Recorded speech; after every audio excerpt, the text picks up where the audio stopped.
Hello and welcome to one of our favorite episodes of the year here at Movies You Miss podcast. One of my most favorites. This episode is likely to make a lot of people angry. Last year was weird, so you might be right. Last year was very, very strange. 2024, what happened? Especially with these Oscar nominations. What the hell is going on? Yeah, we'll get into it. Thank you all very much for joining us. I'm Vee. And I'm John. And this week we are here to recap all of the movies we saw in 2024. It was a good year for movies. Was it, Yeah, there were some good movies, and a couple of them were like, oh, totally Oscar, absolutely.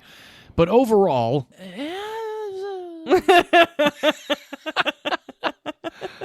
It's going to be an interesting episode. I'm very curious to hear what V has to say about movies you should miss, movies you could miss, and movies you cannot miss. Yes, I'm excited to get into it as well. And for those of you who are just joining us, thank you so much for tuning in. We will not spoil any of the movies that we list off today. And as John just said, we put them into 3 different categories. We will also be posting these lists on social media, so no need to try to memorize everything we say, especially because we are going to be discussing over 130 movies this episode. Oh, yeah. Lots of cinema. That's assuming we don't have any duplicates, which we do. But over 100, I'm sure. Definitely. Yes, absolutely. There are some duplicates, I feel like, on each list. Mm-hmm. So I'm excited to jump into this. Yes, me too. So let's go ahead and dive in and start off with the worst of the pack, because we love to end on a high note here at Movies You Miss podcast. Oh, yeah. And so let's jump into our movies you should miss of 2024. All right. V, do you want to start? Should I start? No, kick us off. Do it. Oh, alrighty, here we go. My first chunk of movies from 2024. The movies you absolutely should miss that I completely was infuriated with most of these. A lot of these were just kind of like, yeah, that really wasn't that great. It's hard to say that these are in no particular order, but the last 5 are definitely the movies that irritated me the most. So let's jump into the movie that irritated me the least, I guess, on the movies you should miss list. Okay. This is a sequel to a film from a few years ago called My Spy with Dave Bautista. This is the second one called My Spy, The Eternal City. Amy and I really enjoyed the first one, My Spy. We watched My Spy, The Eternal City over Thanksgiving while we were staying at her parents' house, and it had like 3 moments of entertaining laughter, but overall it was extremely predictable and just not really that great. So My Spy, The Eternal City is what's kicking us off on the movies you should miss list on my side. Okay. The next movie is a film from Netflix. We all know I love Netflix. This is Zac Efron, Nicole Kidman, and Joey King in a garbage heap called A Family Affair. I told you not to watch that film. Yeah, but I like Zac Efron and Nicole Kidman, so I wanted to give it a shot. I know you do. And I shouldn't have, because it was Netflix. This movie sucks. Yeah.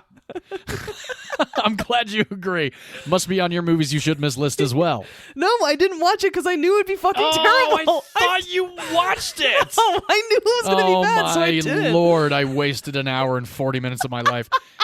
This is another movie that made me feel bad for Zac Efron. I think 2 years ago, my wife and I saw Firestarter and felt so bad for him. But at the same time, I feel like Zac Efron read the script and was like, yeah, this is great. Nobody.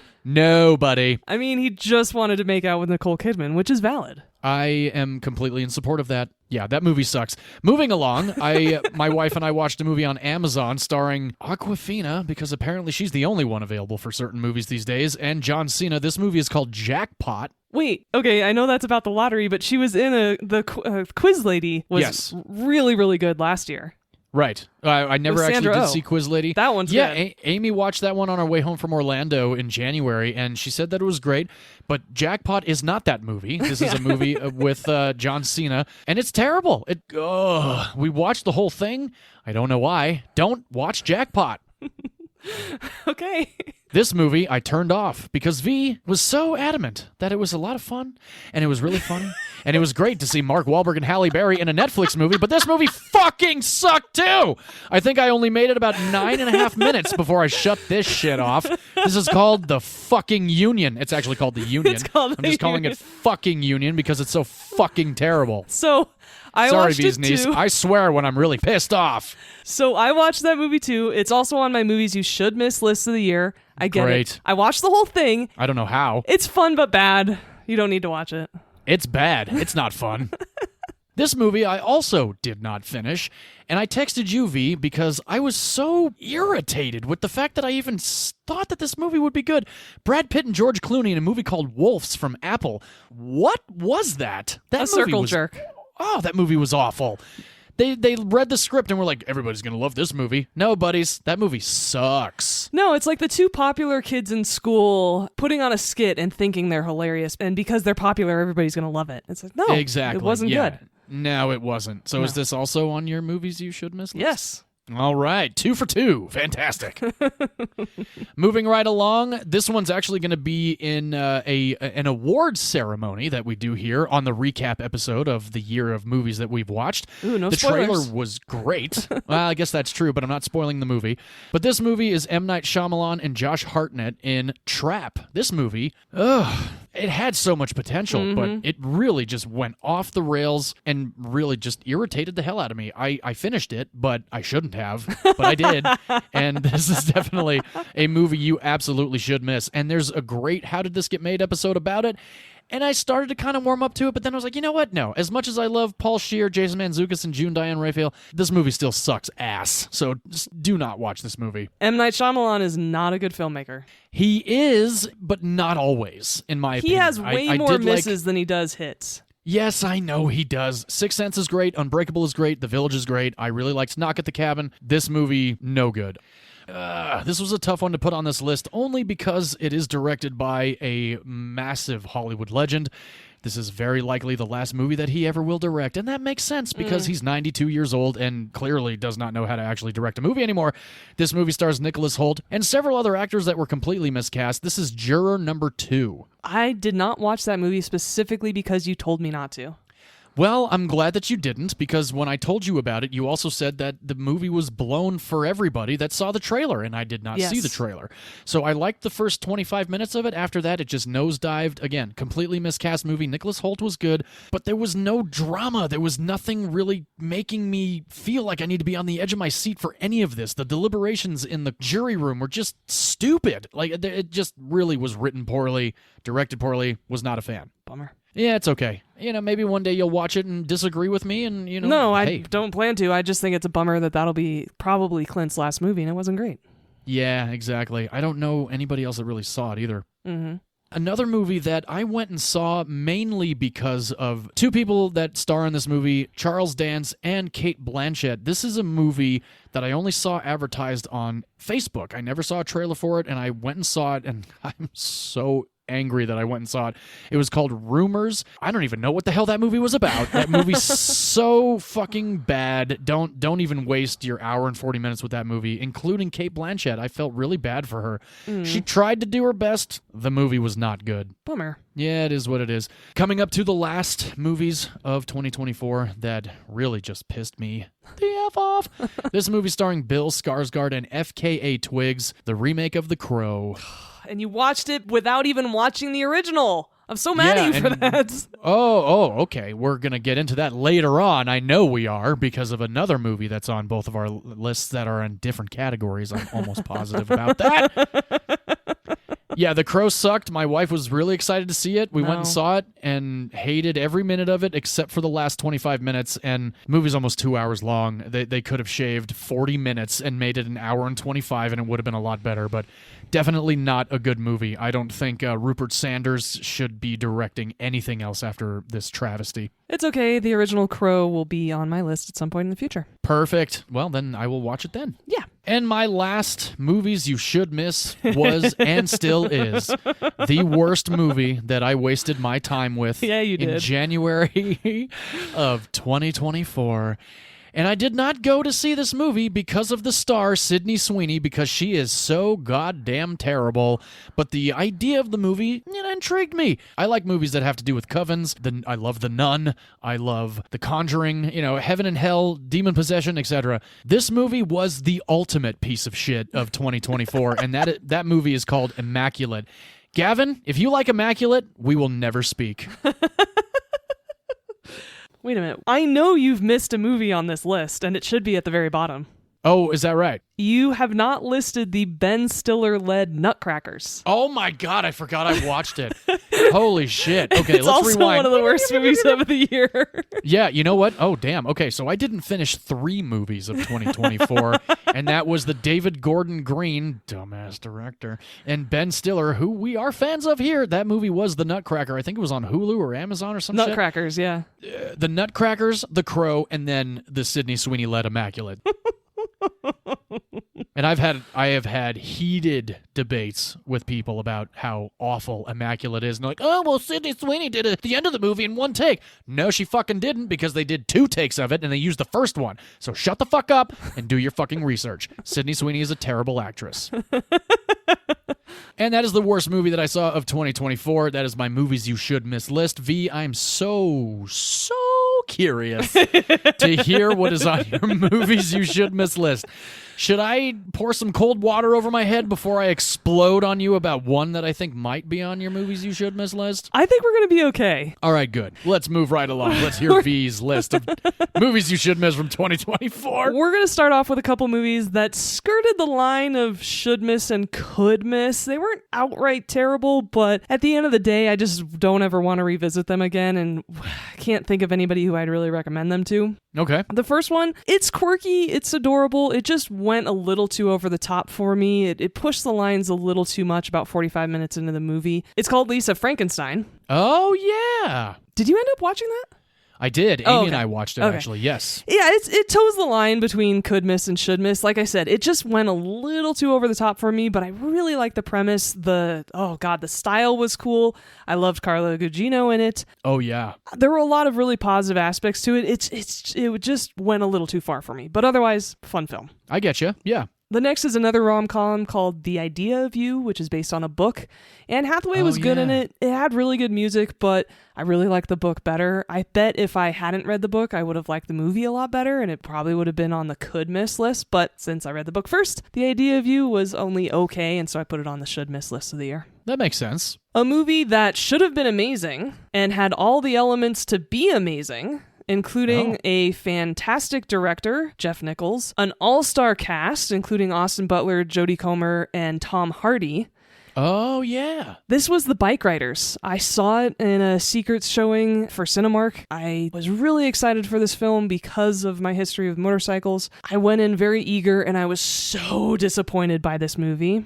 I remember when you were very disappointed with that movie. Yeah, the editing just didn't work for me, and I didn't think the characters were sussed out the right way, and so unfortunately that's on my should miss list of the year. I never saw it. I think it's on Paramount Plus now. I almost pushed play on it many, many times, but I found something else to watch instead. Another movie that also had a pretty good cast, but just was not funny at all. I thought about it a lot after I watched it and realized that it just wasn't good. And that is Brothers. Oh, yes. It had Josh Brolin, Peter Dinklage, even Brendan Fraser in it, and it just wasn't funny. I get that. I put it on another list of mine only because of the sequence with the baboon. It really made me laugh a lot, and I thought Marissa Tomei was pretty good too. That's fair. It's not a terrible movie, so I get it. It's not, no, but it could have been far better. Yeah. Another movie that could have been far better, especially because it had an interesting concept, but it just didn't have the right execution to stick the landing. That was the biggest problem, because there's a bit of a reveal, actually a pretty big reveal at the end, and it could have been a really interesting way to tell this particular story, but it just didn't execute it in the right way. That's The Beast Within, starring Kit Harington. Oh, yeah. You mentioned that just a few weeks ago. Yeah, it was almost good, but it unfortunately it wasn't. A big budget movie that should never, ever, ever have been made was Gladiator 2. Ah, that's now on Paramount Plus, I think. It's unnecessary. The script was not good. The performances weren't either for several characters. But their performances are directly related to really muddled motivations from the script, so it's not necessarily their fault. Right. Do not watch Gladiator 2. It is absolutely not worth it. All right. It's, like I said, streaming now, and I've thought about it, so I probably won't, since I don't like Gladiator at all. Exactly. There's no reason for you to watch it since you don't like Gladiator. Perfect. Another big budget movie that bombed spectacularly was Better Man. the musical biopic about Robbie Williams. I like his music, but it just felt like a weird, cheap knockoff of Rocket Man, especially because some of the sequences were almost shot for shot of Rocket Man. There's an underwater sequence that was almost exactly the same. There's a dancing in the street sequence that's very similar as well. It just didn't provide anything new from a musical biopic, and that's really unfortunate. That is unfortunate, in your opinion. In my opinion. A movie where nothing happened. And this is why it's far down on my list. We're getting closer to the movies that were just terrible for the year. It's even further down because it's getting so many accolades, and it's kind of pissing me off because it's overhyped, and I don't understand why people think this is a good film. A Real Pain. Oh, yeah. We both forgot. We watched it. We both forgot we watched it, exactly. Yeah. It was not good. And I think it really comes down to somebody should have come in and been a script doctor for Jesse Eisenberg. Yeah, I agree. I agree with you. It had nice potential, but it's further down the list because of the fact that A, nothing happened, and B, everybody's kind of fawning over it. And I'm like, why? I don't understand. Yeah. No, I'm with you on that one. It's on a different list than than yours. That's surprising. Why? Why? We'll get into it. Okay, fine. And Craven is down there too. It's just bad. It was fun seeing Aaron Taylor Johnson very ripped. And because it's a little guilty pleasure of mine, seeing someone trying to do a Russian accent is also very fun for me. So thank you, Russell Crowe, for that piece of entertainment. But it's a long film. And like we've talked about, Sony cannot do superhero movies. Craven is just really bad. After Spider-Man 2 with Tobey Maguire and Sam Raimi, they really fell off. Yeah. And speaking of Sydney Sweeney, Madam Web is one of the worst movies of the year. I still haven't watched it because you keep telling me to not waste my time. Dakota Johnson is not a good actress, and she just That's true. seemed like she really didn't want to be there. There's a great How Did This Get Made episode on Madam Web, and that also made me not, but also kind of want to watch the movie, but I probably will never watch it. Similar to your take on Morbius a year or two ago. Yeah, it's not so bad it's good, it's just bad. Just bad. The last two movies of the year that are just straight up terrible. A movie called Upgraded. It was a streaming film. Yeah, I've almost watched that a few times too. No, don't watch it. It's not good. All right. The worst movie of the year is a Netflix movie. Oh. Atlas starring J-Lo. Oh. Yeah, I remember when Atlas came out. And those are my movies you should miss of the year. Not bad, not bad. They're definitely a lot different than mine. Yeah. Well, cool. I like it. I'm going to have to listen to this episode again and never watch these movies. I certainly hope so. Yeah. All right, now we're getting a little tamer. We're showing a little more love. Slightly. Not all the way yet. Slightly. Now we are diving into our movies you could miss list. All right, let's do it. V, I think since your list was so much different than mine, you might want to just continue going forward. All right, let's do it. Yes. These are in no particular order because they're in the could miss list. Right. I put movies in these three lists for very different reasons than John does. That's true. The reason I put movies in the could miss category is because I feel they are entertaining. They're fun for people who like that specific genre. Yes. But they aren't all accessible for almost all audiences. That's really the defining factor for me personally. But some of these you could argue they're on the can't miss just because they were fun. And these are the movies that I'm happy with, but not so excited about. I'm going to gush about them repeatedly. Sure. And so that's why they land in the could miss list. All right, let's do it. I'm excited. Well, the first one's going to be a Netflix film. Oh! A movie. The Union? The Union was in the should miss list, remember? I know, I'm fucking with you. No, this is actually a movie you insisted that I watch, as well as my sister Shannon insisted that I watch. This is a movie proving that Glenn Powell can act. Oh, yeah. This is Hitman. Yeah. Is that on your could miss list? It actually is on my could miss list, yes. Great. I kind of adopted your whole thing of these movies could be for a lot of different audiences and not so much for every audience out there. Hitman was great. I had a great time with it. So did my wife. And I think it's definitely a movie it teeters for me on the cannot miss and could miss list because Glenn Powell was great and we both love Richard Linklater. Well, I'll push back a little bit and say, you love Richard Linklater? I like some of his work. That's true. You hated Waking Life. Yes, you did. Yeah, I really did. Yeah, you did. That's a good point. But another movie that you know exactly what you're getting when this man stars in it, and that can be a lot of fun. It's a great popcorn film, just like almost every other action movie he makes. Oh, I know what this one is. Jason Statham. Yep. This is The Beekeeper. The Beekeeper. Another great How Did This Get Made episode, and this is also on my movies you could miss list. Perfect. Absolutely a blast. I've seen it twice. I watched it in theaters and I watched it at home. Completely awesome and a great time, but it is nothing special and nothing you haven't seen before. But something you haven't seen before, this is a great turn on spy movies, except for an action sequence involving some ice skates towards the end. It would have been on the can't miss list of the year, but it just got a little too ridiculous for me personally towards the end of the movie. Otherwise, I loved this film so much. I thought it was a great concept, really sweet, heartfelt performances, even though I don't think the lead actress is that great of an actress. This is Argyle. Also on my movies you could miss list. Yes. Yeah, I had a great time with it. Amy and I saw it in theaters. The end 25 minutes was just too much. Way insane. Yeah. It's like, come on, tame it down a little bit. Cut it down 15 minutes. Yeah. And you got a great fucking movie. Mm-hmm. Agreed. It was fine. It was fine. It's not something I'm like, I need the 4K. I'm going to watch this all the time at home. But yeah, it was totally fine. Very entertaining movie. I loved Sam Rockwell in it, though. Yeah. Absolutely, yeah. I honestly think everybody really delivered except for Sam Jackson. I feel like Sam Jackson pretty much was just Sam Jackson. I mean, that's pretty much where he is now anyway. Yeah, that's true. So we were in complete agreement so far. Yeah, so far so good. So far so good. The next, unfortunately, they decided to put this on streaming. It was supposed to be a theatrical release, and both John and I agreed that that's kind of bullshit that they went straight to streaming, because this would have been a very fun theatrical experience. This is a remake. I made John watch the original before he watched this film. Yeah. Starring one of our favorites, Jake Gyllenhaal. This is the remake of Roadhouse. Also on my movies you could miss list. It's a lot of fun. It's just, yeah. It's Roadhouse. You're not going to put it on a can't miss list. Definitely not. No. But Gyllenhaal was great. The fight sequences were awesome. McGregor, whatever the fuck his name is, was weird. Atrocious. So bad. Apparently he's Irish, but he can't do an Irish fucking accent. What was that? Oh my god, that was ridiculous. I still need an answer on that. I think everybody deserves an answer on that, McGregor. You and your proper 12 apple whiskey. But anyway, he'll probably break my neck now with one click of his finger, like Thanos. But yeah, no, an enjoyable movie, definitely. And I did absolutely watch the Patrick Swayze version, and that one was fucking awesome too. Yeah.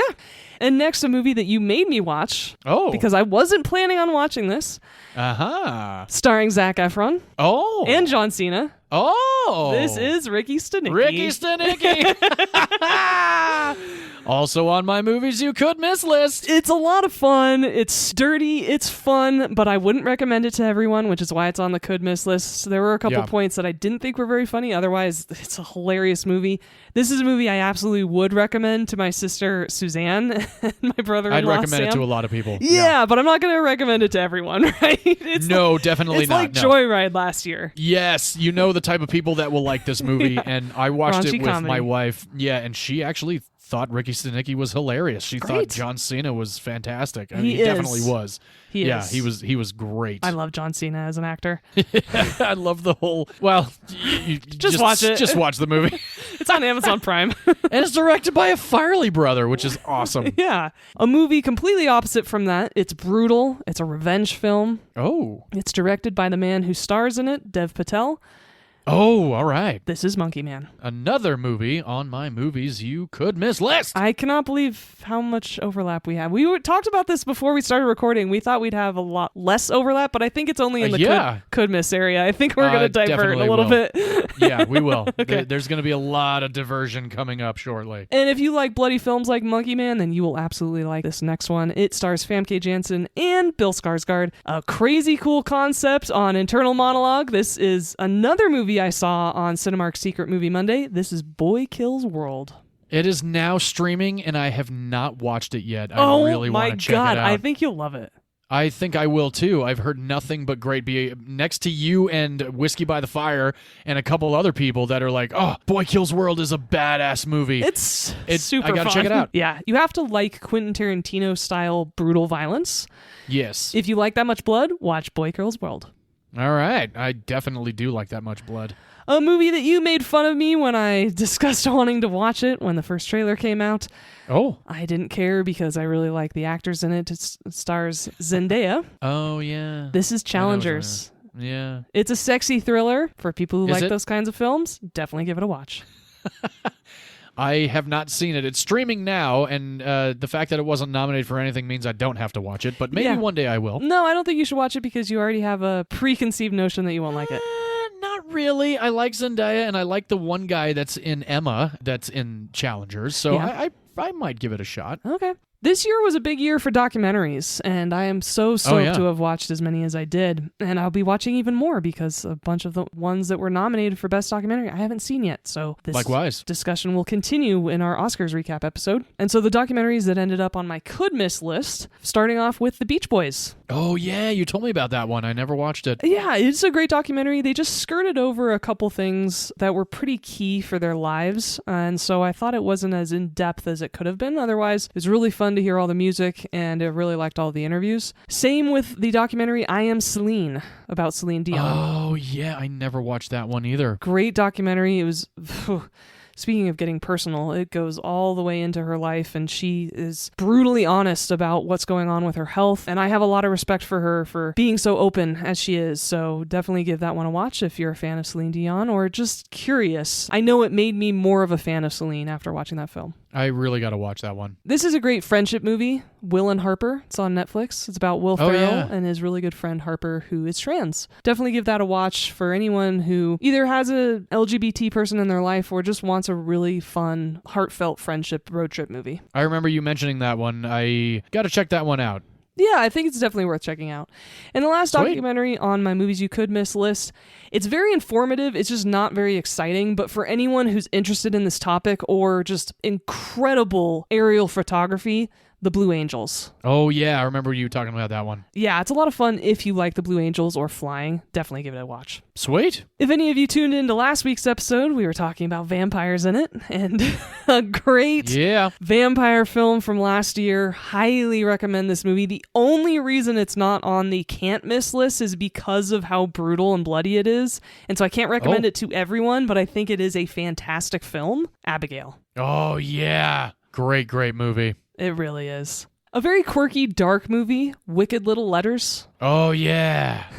I think you watched that with Amy, right? Yes, Amy brought that one to my attention, and we saw it in theaters, actually. Okay, I watched it on streaming. It's a period piece, and it stars Olivia Colman. If you're a fan of the Coen brothers, you'd like that film. That's a good way to look at it. Okay. Yeah, like a British-style Coen Brothers movie. Yeah. A movie that stars Michael Keaton and Mila Kunis. It's a good family drama. It's just not exemplary, but it is good. It's called Goodrich. Hey! And there are two female biopics that came out last year that I watched that were pretty good. Maria, starring Angelina Jolie, about an opera singer. It was good. I just couldn't get super invested in her life, so I didn't care that much. But it's still a good movie. It had a good performance by Angelina Jolie. It's on Netflix. Better than Maestro? Oh, God. So many things are better than Maestro. That's a good point. And then the other one is called Lee. It's about Lee Miller, and she was a war photographer in World War II, starring Kate Winslet. Kate Winslet was good, but I know that the book would probably be better, and I'm going to read the book. It just didn't grab me, I think, as much as it could have, and so that's why it's on the could miss list. All right. There's a movie I just watched yesterday because it received very good reviews. It's just too nihilist for me. It's just a little messed up, and I think you'd like it a lot. Alrighty. It's called Last Stop in Yuma County. I've never even heard of this movie. Yeah, it was an independent film. Like I said, it got really great reviews, so I figured I'd give it a shot. I like the way they tried to tell the story. It's just dark. Okay. But I think Last you'd like stop it. in Yuma County. Well, I Yeah. might have to check it out. Is it streaming? No. Okay. No, you'd have to rent it. All right. Well, you know me and my dark movies. Yeah, that's why I think you'd like it. And a movie that'll probably be on my list at some point in the future because I love Christmas action movies. This was so close to being a movie you can't miss this year. It was so much fun. This is Red One. Oh, yeah. That is also on my movies you could miss list. It was so much fun. I loved everyone in it, and I would really like additional movies about the government agency that was involved. Oh, definitely. It was a lot of fun. I had a great time with it. Amy enjoyed it. She didn't love it, but we left the theater in a good mood. Good. And my last two movies, John and I are probably going to fight about. Ooh. First is a movie that I absolutely loved. I think it's great. It had wonderful fan service. The reason why it's on your could miss list is because if you haven't seen a bunch of MCU movies before it, you won't get 90% of the jokes. You have to be very invested in pop culture, very invested in comic book movies in order to get most of these jokes and have as good a time as you should have with this movie. Wow. Because it's not universally accessible, Deadpool and Wolverine is on my could miss list. That is actually a surprising revelation for this episode. Well, I also think the middle of the movie was about 20 minutes too long, so there's that. Okay, I liked this movie. I know what this one is. Until the last 20 minutes of it. I do really like this director. I know he's a great filmmaker. I do enjoy all of his films. I just didn't enjoy it enough. Interesting. Nosferatu is on my movies you could miss list. I'm glad it's not on your should miss list. Oh, I of honestly course not. thought it was going to be on your should miss list. No, I recognize that it's very good. I just didn't like the way he ended this film. Well, you know, it's interesting that you say that because, V, have you seen the original from 103 years ago? No, I have not. Exactly. So there you go. Maybe that's why you didn't like the remake. Well, one of the things that really bothered me about the last 20 minutes of the movie were specifically regarding the script. And the first one was a silent film, so I'm really not sure if that would change it was anything. a silent film. Technically it was, yes. All right, well, you know, I'm not going to fight you too much, but... Shocking, actually. Well, it's on a different list for me, Yes, for sure. of course. But similar to 2 years ago when The Northman came out. So, yeah, we'll get into that when we get to it, but... Okay. I remember when you texted me after you left the theater, like, well, that was a movie. And I'm like, oh, here we go. So in order of the Robert Egger movies that I've seen, which are all of them, right? Because there's 4. Yes. The Witch is number 1. Perfect. Lighthouse is number 2. Great. Northman is number 3. Awesome. Nosferatu is number 4. Yeah, I'm with you on that list for sure. Sweet. Okay. Yeah. I think it was his weakest outing so far. I will disagree because, again, you have not seen the original. So then you don't agree with my ranking. No. I agree with your ranking, So yes. it's But his weakest outing so far. Well, the thing is, in my opinion, he has not hit his weak mark yet. I just think that his best movie is still The Witch. It's incredible, which is a lost episode of ours, which we will redo in the future. And The Lighthouse is the movie that turned me on to Robert Pattinson. So, you know, like I'm with you on the ranking, but I personally do not think any of his movies are weak. Ah, got it. Yes. I don't think I'm it's a Robert Eggers fanboy. weak. So far, he's like Christopher Nolan. So far, he has done no wrong in my eyes. Yeah, I would agree with you. I just think in terms of from good to great, that is the ranking. Sure. I gotcha. Okay. So those are my movies you could miss of the year. Very good list. John, you want to fill in the ones we haven't talked about that are on your could miss list? Oh, do I ever? Here we go. All right. The first one is going to be a movie that you mentioned on your should miss list. I put it on the could miss list because of the fact that it was very quirky. Towards the end of the movie, it was very much like, okay, we get it. But it was still a lot of fun. Amy and I had a good time with it. It is Lisa Frankenstein. Okay. I won't argue with that. The other one is another movie that you mentioned on your should miss list. It is the Peter Dinklage and Josh Brolin brothers. Okay. I'd argue with that more, but all right. I understand why, but I thought I went into it blind, even though you mentioned you had talked about it in an episode before I watched it. I just really had a good time with the baboon sequence in Marissa Tomei's house. I thought that was hysterical, and I think that's what sold me on the movie the most. Moving forward to Zoe Kravitz's directorial debut starring her now no longer fiance, Channing Tatum. Yeah, that's bummer. And Gina Davis and Christian Slater and Alia Shawkat from Arrested Development. This is Blink Twice, a movie that is definitely not for everybody. I actually just talked to one of the ladies that I work with at the bar saying that she really had a hard time with it, but she thought it was great. Mm-hmm. It's a good movie. It's well put together, but it is fucked up. And it definitely deserves the trigger warning, but we've had this discussion about the movies are rated for a certain subject matter, and we don't need to be told again about that. So, again, Blink Twice, a movie you could miss, but if you're curious, check it out. All right. Moving right along, a movie that I watched on Amazon Prime kind of came out of nowhere. I was scrolling through 2024 movies. This movie stars Clayne Crawford and Frances Fisher. This movie is called The King Tide. Very interesting movie. It's not like fantastic. It's a slow burn. It's about an hour and a half. I enjoyed it. I think it's again not for everybody, and similar to V, like you just said, your could miss list is arbitrary because a lot of movies are not for everybody and vice versa. And this is definitely not a movie for everybody, but it's enjoyable enough to where I'd put it on a, why don't you check it out? I'd tell certain people about it. Continuing on with my list, a movie starring Nick Frost in one of his first horror movies. This movie is called Black Cab. Yeah, you talked about that a couple weeks ago. I did, yeah. It's enjoyable, but it's nothing we haven't seen before. I just like seeing Nick Frost in a bad guy role. So check that out if you like Hot Fuzz or Shaun of the Dead. This movie stars Matt Damon and Casey Affleck and a whole handful of other people. This is an Apple-produced film called The Instigators. Again, nothing we haven't seen before, but very entertaining from beginning to end. I enjoyed it, as did my wife. Yeah, I'm not going to watch a Casey Affleck movie for a while. I know that, yes, indeed. This next movie, Amy and I watched also several months ago. It stars Margaret Qualley and a couple other people that you would know. Coleman Domingo is also in it. This movie is called Drive-Away Dolls. Oh, yeah. Yes, very funny. Again, nothing we haven't seen before. Just a quirky, good time. And, it's, again, if you feel like checking it out, give it a shot. If you like Margaret Qualley, if you haven't seen The Substance or her in Once Upon a Time in Hollywood, give this one a shot. This could be a good introduction to her acting prowess. Isn't Matt Damon in that as well? Yes, he absolutely is. Very early on in that movie, yeah. It's directed by Ethan Coen as well. Oh, okay. This movie I was excited about when I saw the first trailer. I was excited also when I saw the second trailer, and then I kind of got a little overwhelmed with the amount of times that I saw both of these trailers over the course of 3 months because they just kept shoving it down your throat. This movie stars Mackenzie Davis and James McAvoy. This is a remake from a movie from 2022, which I have not seen the original one, but I've now seen the remake. This is Speak No Evil. Do you think you would have enjoyed it more if you'd seen the trailer less? 100%. Because like I mentioned before, if you've seen both trailers, you have seen the movie.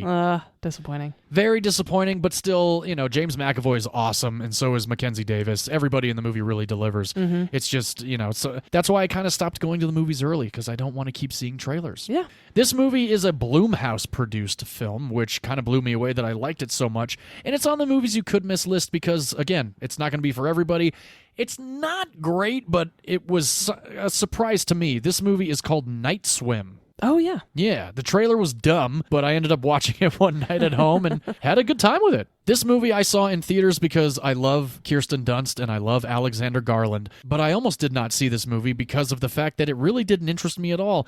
I'm putting it on this list because it's very well done, and I understand the direction that Alexander Garland was going with this movie. The end infuriated me to no end, but it's still a movie that you could see. I'm not going to recommend it to everybody, but this is Civil War, everybody. This movie is probably going to piss a lot of people off. I put it on this list because I understood where the director was going with it. I'm a big Stephanie Germanotta fan. If you don't know her by her real name, her stage name is Lady Gaga, and this also stars Joaquin Phoenix. This is Joker Folie à Deux.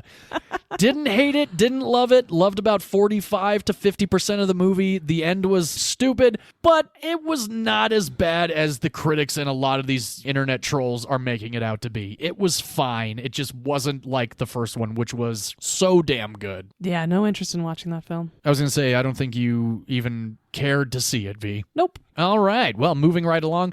This movie is nominated for Best Picture. I believe the lead actor is also nominated for it. I had a hard time with this one for the last 15 minutes of the movie, but up until then, the movie is great. This is Conclave. A movie that I need to watch before the Oscars. Yes, very well done movie. It just kind of, well, we'll discuss it when you see it. Okay. This movie is directed by M. Night Shyamalan's daughter. This movie stars Dakota Fanning. This is a movie called The Watchers. I had a really good time with this movie. It's definitely not a movie you gotta see, but it's also a movie that I think you should see. You know, you could also miss it. It's on HBO now, I believe. Really, really cool take on an old storyline. Cool. Yeah, I really loved the trailer.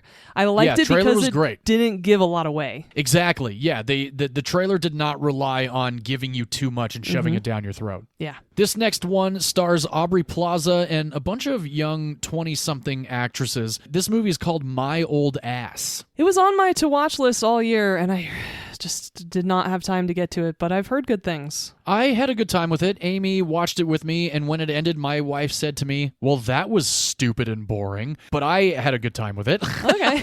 I don't know why. Amy loves Aubrey Plaza, so I was a little sad to hear her say that.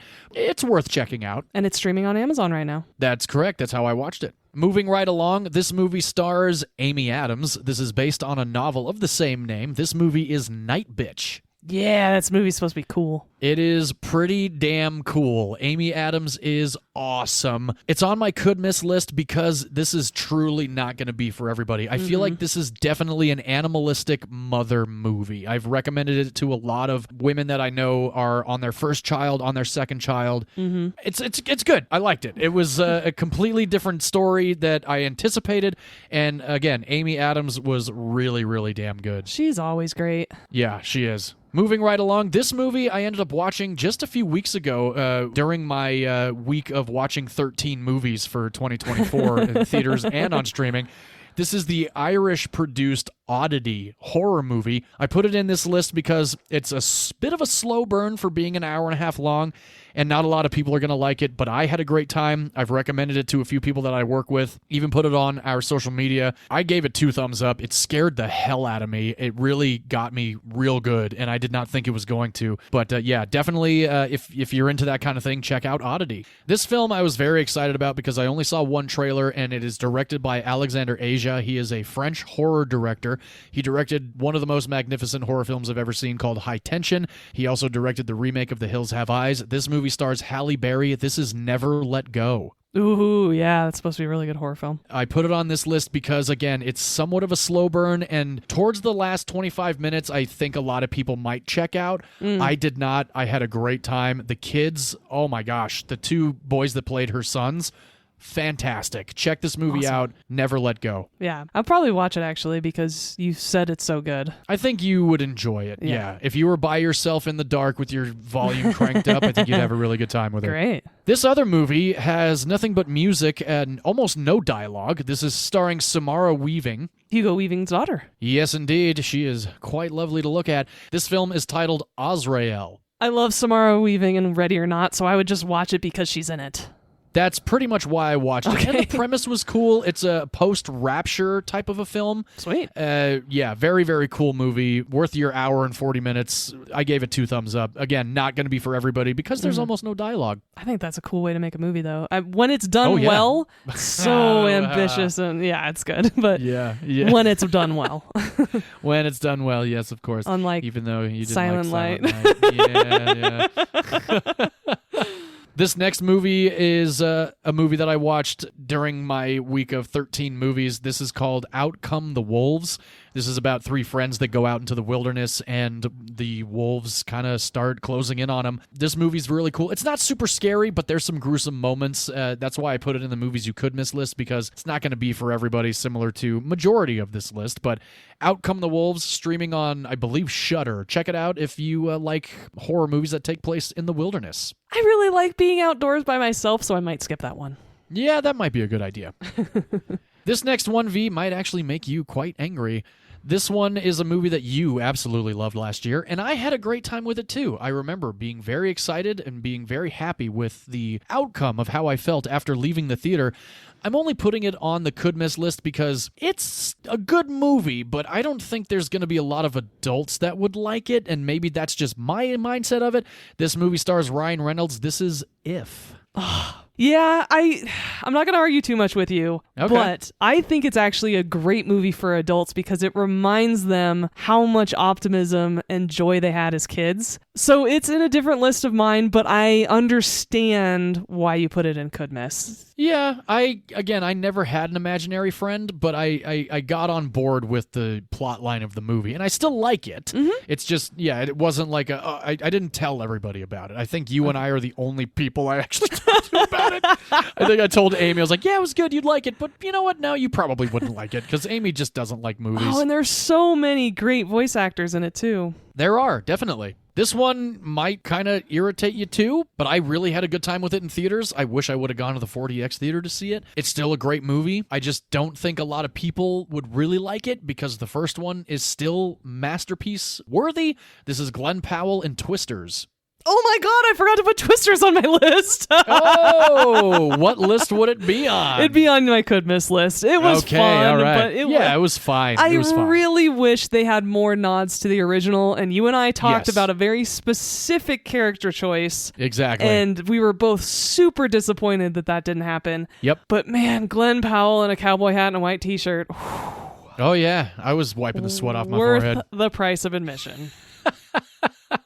Absolutely. Especially when he wears that long-haired wig and glasses in Hitman. Oh, boy. Reminded me of Val Kilmer in The Saint. Yes! Yeah. Oh, my gosh. Oh, what a great nod. If we ever meet Glenn Powell, we're going to have to talk to him and be like, did you ever see The Saint? Yeah. That's great. That's a great nod to The Or Saint. the makeup and costume department lead. That's true. Yeah. This movie you put on your should miss list, the only reason it's on my could miss list is because I think a lot of people would like the movie. I just really didn't. It's Kieran Culkin and Jesse Eisenberg in A Real Pain. I laughed maybe 4 times in the entire hour and a half, and I just felt like there was way too much pressure on the movie as an audience pleaser, if that makes sense. It does. Great. Yeah, it was fine, but when we recorded our last episode, we both forgot we watched the movie, so that's how much of an impact the movie made on us. And I don't think Kieran Culkin needs. So much. I do too. I could not believe it, but I truly do not think Kieran Culkin needs an Oscar nomination for this movie. Well, especially because he's the same exact character that he was in Succession. That's what you said, yeah, and I haven't seen Succession, but I will take your word for it. This next one is a Netflix-produced film. This is a fifth quel? There's many of them before this one, and I love the original one because how can you not? The original one's amazing. Exactly. Oh, do you know which one I'm talking about? I do. Oh, all right. This is Eddie Murphy in Beverly Hills Cop, Axel Foley. Didn't even bother watching it because the original's the best. Yeah, original is the best. I own the Blu-ray. This one was very okay. You know, if you're a Beverly Hills Cop fan and Eddie Murphy fan, this movie is far better than that Christmas movie that he did last year for Amazon or whatever streaming service that he did that with. That was awful. I don't judge Eddie Murphy for the movies he makes. He's got 10 kids. He's got to make some money. Oh, wow. All right. Well, there you go. My next one is a sequel, almost 30 years later, starring Michael Keaton and Winona Ryder and Catherine O'Hara and Jenna Ortega. And I did mention that I like Jenna Ortega's character arc in this movie because it was something that I did not anticipate. This is Beetlejuice. No interest in that film. It's a lot of fun. I actually laughed a lot. Amy fell asleep about an hour into it because it was a double feature, and the movie that we saw before Beetlejuice is on my next list. So we'll get into that when that happens. But yeah, Beetlejuice was entertaining. I laughed a lot, and it was great to see Michael Keaton back as Beetlejuice. Okay. I know. Still not going to watch it.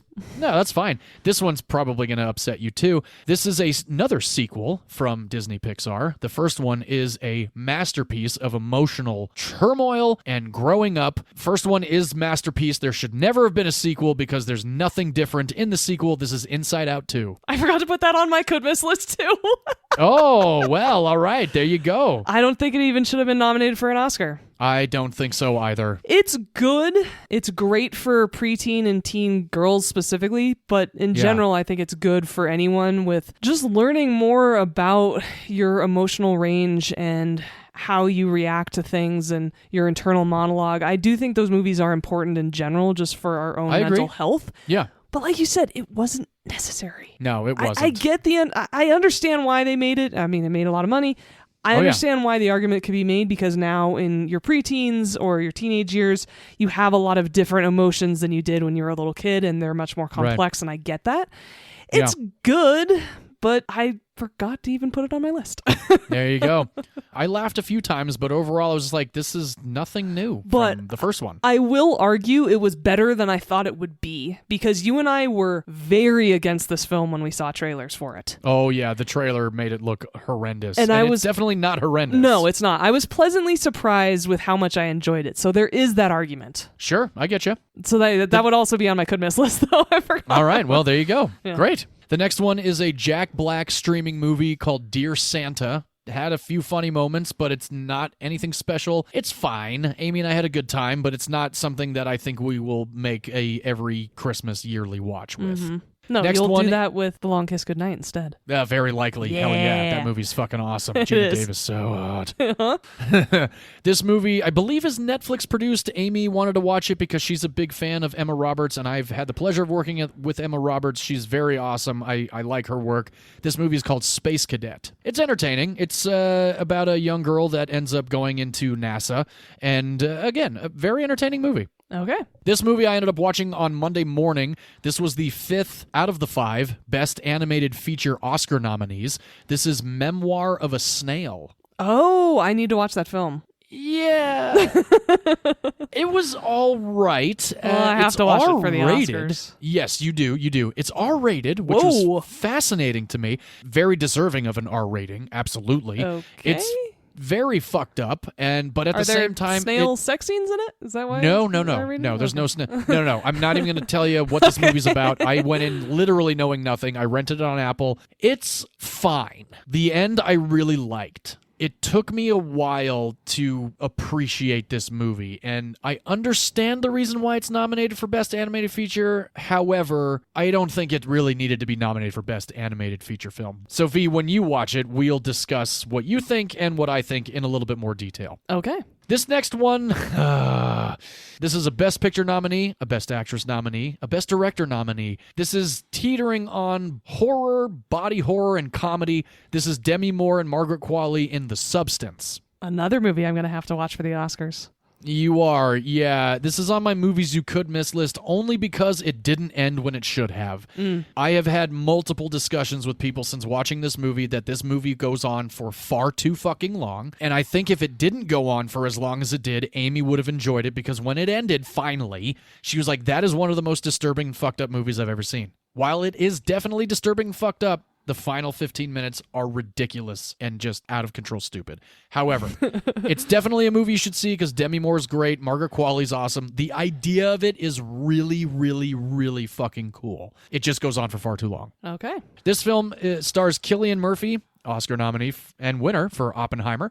This is Small Things Like These. Oh. This film is based on actual events. Very, very unfortunate story about the Magdalene laundries. Oh, I haven't even heard of that. Oh, yeah, I had not either. So when the movie ended, I took a deep dive into Wikipedia and Google about this thing. This movie is very good. It's very slow burn. And it's interesting, when I was watching it, I was like, how come Oscar winners always go to these very quiet, very slow burn movies after they win Oscars? And I understand why. They're exhausted from Oscar season. Exactly. Yes, 100%. And that's what I was thinking. I was like, he's probably just been like burnt out from doing all this Oppenheimer shit.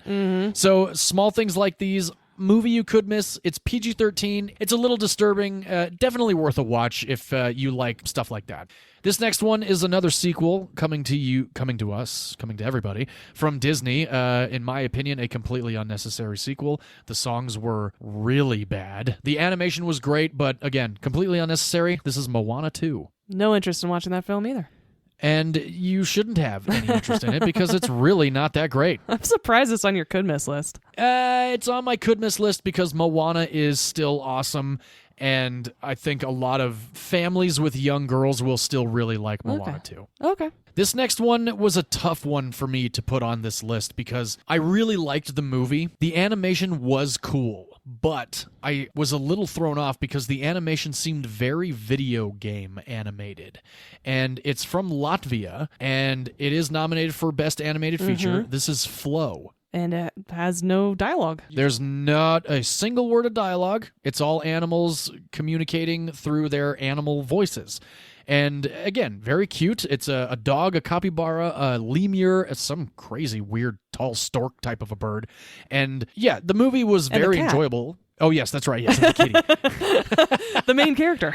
The main character of the movie. Yeah, so I ended up watching a lot of it with King Louie. He sat next to me and was actually pretty mesmerized by it because he kept hearing a cat meow. But yeah, it's a movie you could miss list only because there's no dialogue, and a lot of people have a problem with that. Similar to Azrael. Completely different categories of movies, but Flo has no dialogue. It is beautiful to look at. I did. I liked the music. I had a good time with it. These next two, this one may not surprise a lot of people, although Amy gave this one a 4 out of 5 stars because we just watched it the other night on streaming. I saw this movie in theaters.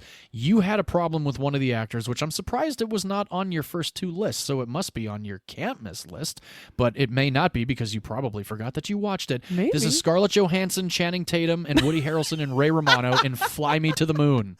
Yes, I forgot. Damn it. Yes, it is also... Amy loved it. I loved it the second time, and I disagree with you about Channing Tatum in this movie. Okay, well, every opinion is valid. Yes, it is. But it's also on my could miss list. All right, makes sense. I like it. This one's probably going to really make my wife angry. But this is the last movie that I have on my you could miss list. I really loved the movie. My wife saw the movie twice in theaters, which she never does. I bought her the soundtrack on vinyl for Christmas. She, my wife, wants the 4K physical copy of this movie. This is Wicked. A movie I now have to watch because of the Oscars. You now have to watch. I loved the movie. I'm only putting it on this list because this is not going to be an adaptation for everybody. Now, granted, I've never seen the stage play. Amy has seen the stage play with Idina Menzel and Kristen Chenoweth twice. She says that she prefers this version over that one. Whoa, that's a statement. Yeah, that is a statement. Wicked is the final movie on my you could miss list. Awesome. So that is my movies you could miss list. Oh, here we go. The final 2 lists. I'm so curious. It's the final countdown. That always reminds me of Arrested Development. My list is a lot of fun. I can't wait to get into this one. Because there's actually another movie that I know 2 movies that, well, maybe you didn't see one of them, but I know you did see at least one of these that I'm going to begin with, and it's not on either of your other lists, so it must be on the movies you can't miss list. Okay, well, let's dive right in. All right, jump on in. Start us off. Okay, I'm going to go in no particular order because John and I talked about this before we started recording. It was very hard for us to pick the best movie of the year, the top of our list. Ask me again next week, and the top couple of movies might be totally different. Yeah, I will agree with you. But I will say all of the movies on my can't miss list are appropriately rated on that list. They are all fantastic films that are worth watching, that I will watch again in the future, that I enjoy recommending to others. And since John has a lot more movies on his can't miss list of the year, I'm going to have him kick it off. All right, let's do this. V, I know you saw this movie, although I'm kind of starting to guess that maybe you didn't see this movie. I thought you did, but we'll get into it in just a second if you have or have not. Okay. This movie stars Ed Harris and Kristen Stewart. This is Love Lies Bleeding. I watched the first 45 minutes and turned it off. Oh, okay. Well, I guess that's a statement of a movie that you should miss. No, because I don't think I was in the right mood for it. I love Katie O'Brien. I love Ed Harris. I'm actually becoming a fan of Kristen Stewart. I think it's a good film. It's just so gritty and dark and kind of depressing that I couldn't get through it. I know I was not in the right mindset, which is why it's not on my list. I didn't watch the whole thing, so I can't make an accurate rating anyway. All right. But I respect that a lot of people liked it. I'm glad it's on your can't miss list. I'm sure it's a great film. I just, like I said, I wasn't in the right mood for it. Sure, I gotcha. And like you said, it's very dark, it's very gritty, it's very brutal. There are a few moments in that movie that actually caught me so off guard that I was screaming in my theater room. This is definitely a movie you cannot miss if you like Kristen Stewart or Ed Harris or anybody involved in this movie. It's badass. Love Lies Bleeding. Streaming on HBO Max right now. Yeah. Next one I put on this list only because of the fact that he's 92. He is the most nominated composer at the Oscars, but the documentary underwhelmed me to a point where I was depressed for the rest of the day. This is Music by John Williams on Disney+. John is incorrect. This documentary is fantastic. At least you put it on your movies you can't miss list. Yeah, the only reason I The only reason I didn't like it as much as you did and a lot of other people was because they did not touch on Jurassic Park as much as I thought they would.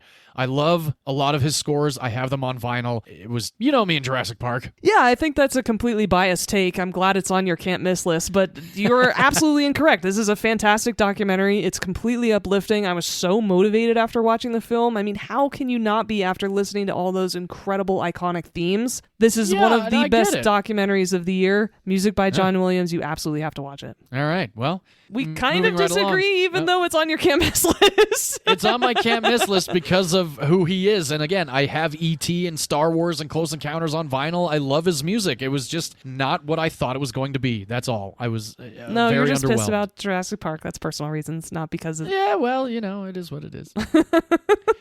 My next movie on my movies you cannot miss list, V, you actually told me to watch, but I had also planned on watching because I had just finished the book 2 weeks before seeing the trailer for this documentary. This is the documentary on the Endurance, the Ernest Shackleton shipwreck back in 1912. That movie is on a different part of my list, but I agree with you. Oh, okay. Well, my movies you cannot miss list is actually really in no particular order because the movie year was so back and forth of really things that I was. saw on streaming and in theaters.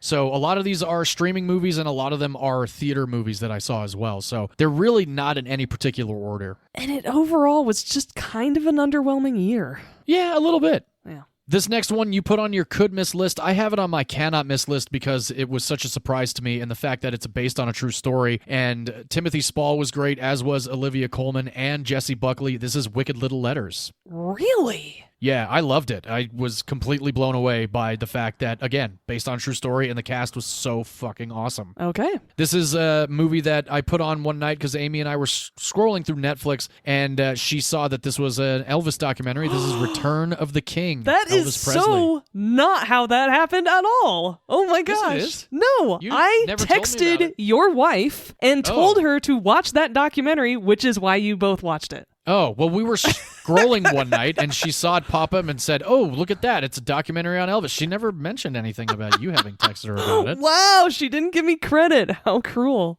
Well, maybe she didn't. I don't remember. I'll I have don't to know. Bring that up. You'll have to. Yeah, I'm going to have to watch this We go girl talk to fight Amy. in my kitchen. Tell her you won't teach her how to do sourdough until she confesses on how exactly she found that movie. For real. It is one of the best documentaries of the year. Return of the King is fantastic.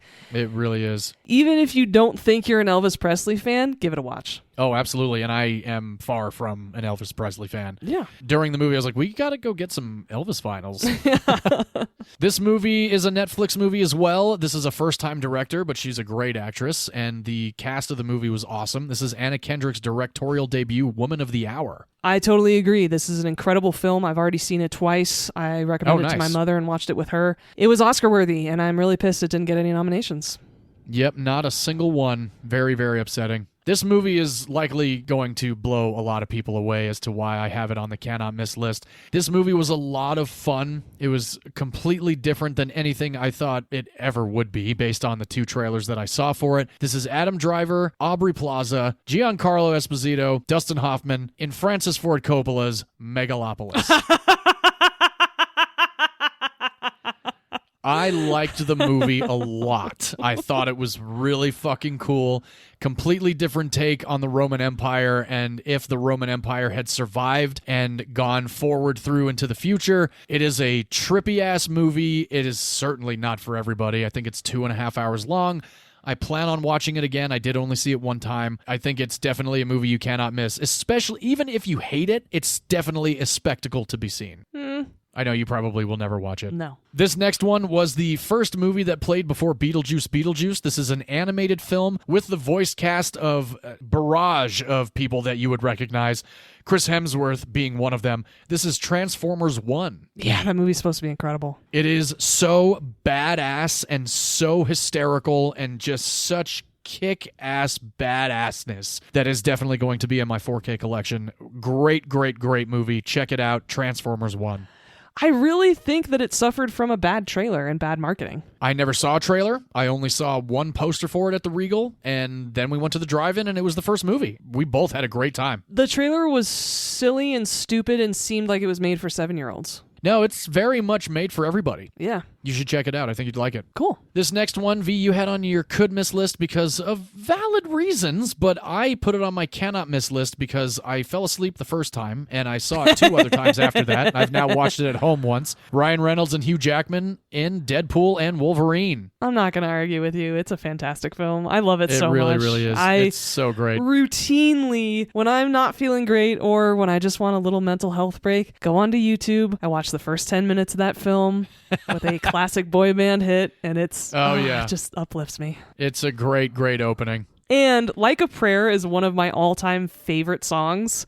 And is it really? Just the fact that it's in that movie as much as it is, and in the trailer, makes me so happy. It brings me so much joy. Yeah, I love that film. I absolutely love that film. I'm glad to hear it. We'll probably watch it when you come visit at some point. Yeah, it really just came down, like I said, to all of the references that a lot of people wouldn't get, and I think it's just a little too long in the middle. I gotcha. This next film is the 4th installment, of which they completely dropped the ball on the title because they could have used the For Life from the 3rd installment for the 4th installment. Idiots indeed, but they didn't. So this one is called Bad Boys Ride or Die, the 4th installation of the Bad Boys franchise. And Bad Boys, what you gonna do? This movie is awesome. You cannot miss it, especially if you're a Bad Boys fan from the beginning. No, damn it. I know you don't like the 3rd one very much. I don't, and I have yet to watch another Will Smith movie. Oh, yeah. Well, I think you should watch Bad Boys Ride or Die because it's awesome. Mm-hmm. So that is my first 10 out of 30 movies that I have on You Cannot Miss list. So, V, let's jump into yours. All right. I'm going to do a couple from my list before bouncing back to John. These are a couple of documentaries that are absolutely on my cannot miss lists of the year. The first one is Jim Henson. It was made by Ron Howard. There's so much nostalgia in this film. You will cry. Just tears of joy by how wonderful Jim Henson was as a person. I loved how much I learned about him and his private life. There were a ton of projects and dates that I was surprised by, and how much The Muppet Show ran and where and what channels and shows that the Muppets were on really blew my mind, especially because I was so young, so I didn't know at the time. This movie is phenomenal. Highly recommend, even if you're not generally a documentary person. The documentaries on my can't miss list are accessible to everyone, Jim Henson being the first one. I really got to watch that one. I have not yet, but I keep scrolling by it on Disney Plus, and I really got to push play. Yeah, and also on this one, it's an HBO documentary. It's very heavy, but it's very important. You'll have a lot of complicated feelings by watching this film. The Commandant's Shadow. Oh, yes. You just talked about that one recently. Just talked about that movie recently. I can't say enough good things about that movie. I was absolutely shocked it wasn't nominated, but it's great. Highly recommend it. I have got to watch it. Another documentary, actually. Got another one on my can't miss list. I just watched it this week. It had been on my list for a couple months. The trailer made me cry. So I knew I was in for it. This movie is an hour and 42 minutes long. I cried for about an hour of it. Oh, wow. This is Superman, the Christopher Reeve story. Oh, yeah. Even if you never saw the original Superman movies, please watch this documentary. It is a must-see human success story, human endurance story. You will be in awe of this family. All of his children were in the documentary. It's so well done. It's so well produced. All of the clips with Robin Williams in it were so touching. Oh, yeah, I know. They were best friends. They were best friends. Glenn Close, Susan Sarandon, Whoopi Goldberg, Jeff Daniels. There are a lot of stars who are interviewed in this documentary as well. This movie will restore your faith in humanity. It's so good. Superman, it's on HBO as well right now. Please stream it. Maybe I will. So those are my can't miss documentaries of 2024, and now we can go back to a few from John's list. All right, let's do it. This one is another 4th of a series. This is Kingdom of the Planet of the Apes. Haven't watched any of those yet. Well, they're actually a lot of fun. I did not like the second one very much, but this one was really badass. A lot of nods to the first 3. So if you're a fan of the first 3, then check out this one. I saw this one in 4DX, and it was a lot of fun. Moving right along, I went and saw this movie blindly because I had not seen a trailer for it. I saw it on Facebook and was like, ooh, that looks interesting. This movie is called Out of Darkness. Ooh. Yeah, this movie is in a different language and very Neanderthal horror. It was a really, really cool fucking movie. Ooh. If you're looking for something completely different, check out Out of Darkness. Okay. Yeah. This next one I just watched on Sunday with my wife because she's a big fan of these short films and feature films. This is another Best Animated Feature Oscar nominee. This is Wallace and Gromit: Vengeance Most Foul. I can't wait to watch this film. I love Wallace and Gromit so much. Yeah, this one's a lot of fun. I had a good time with it. Completely understand why it's nominated for Best Animated Feature of the Year. This next one I saw was a Nicolas Cage starring movie called Arcadian. Nick Cage getting on a can't miss list. That's impressive. Yeah. This movie was really, really cool. I wanted to see it in theaters, but I didn't. I watched it at home on streaming. It went in a completely different direction than I anticipated, and it was pretty badass. I definitely think a lot of people would really like Arcadian. Not a huge Nick Cage fan, but I'm glad you had a good time with it. I know, you've mentioned that before. This is a French horror film done in a single shot.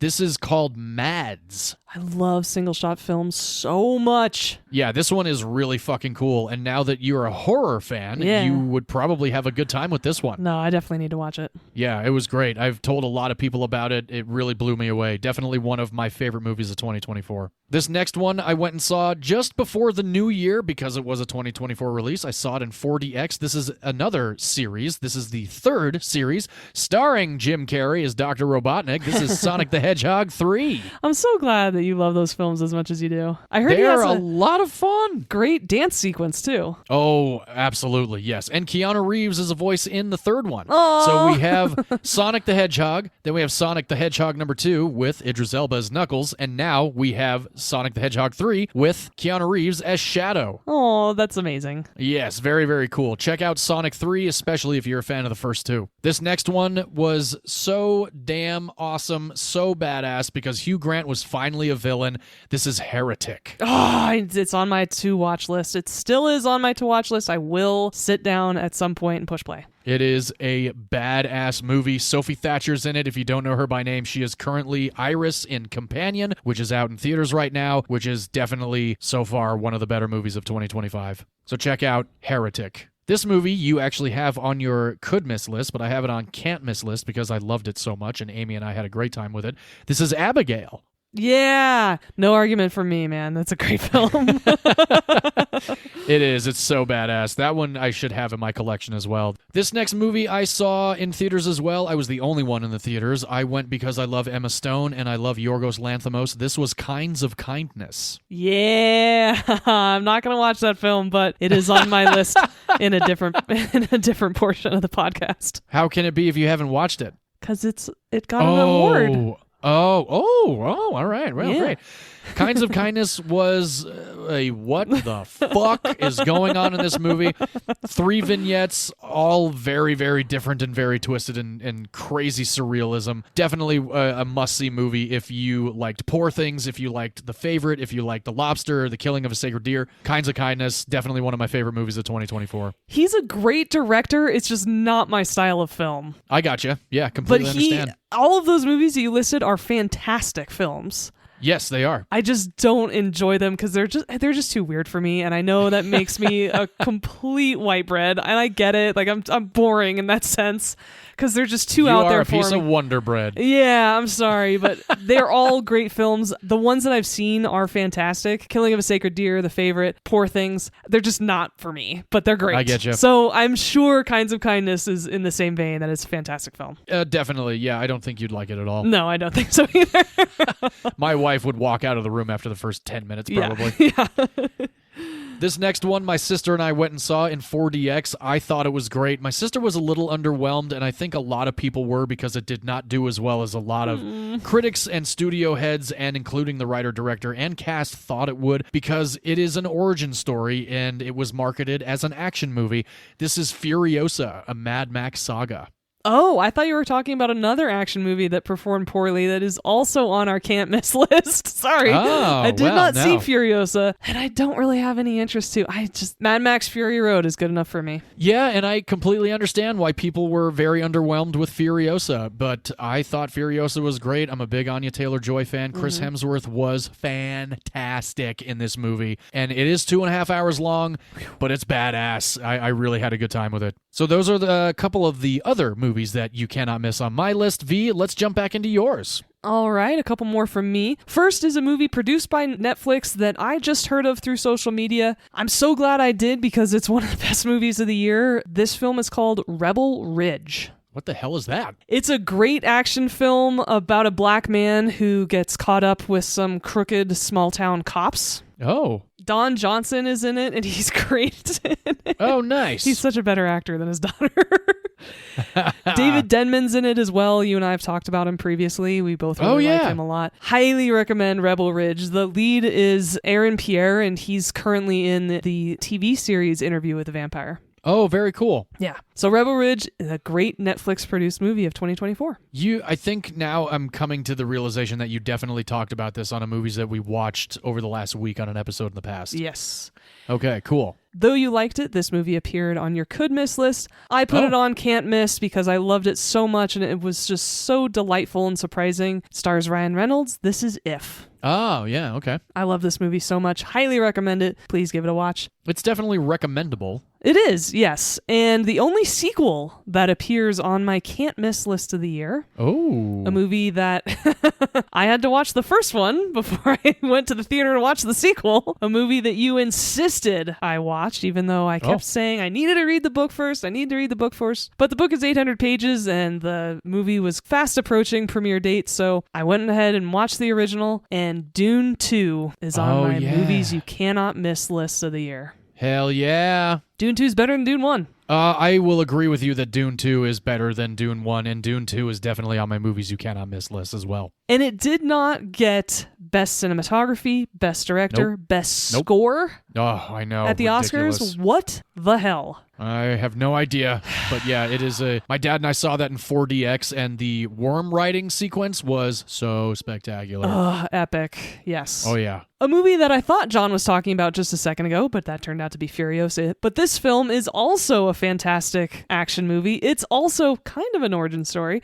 It also did not do well in the theaters, and I don't know why, because it had the perfect recipe to be very successful in theaters. Oh. This is directed by Guy Ritchie, one of my all-time favorite directors. It stars Henry Cavill. This is The Ministry of Ungentlemanly Warfare. Oh, yeah.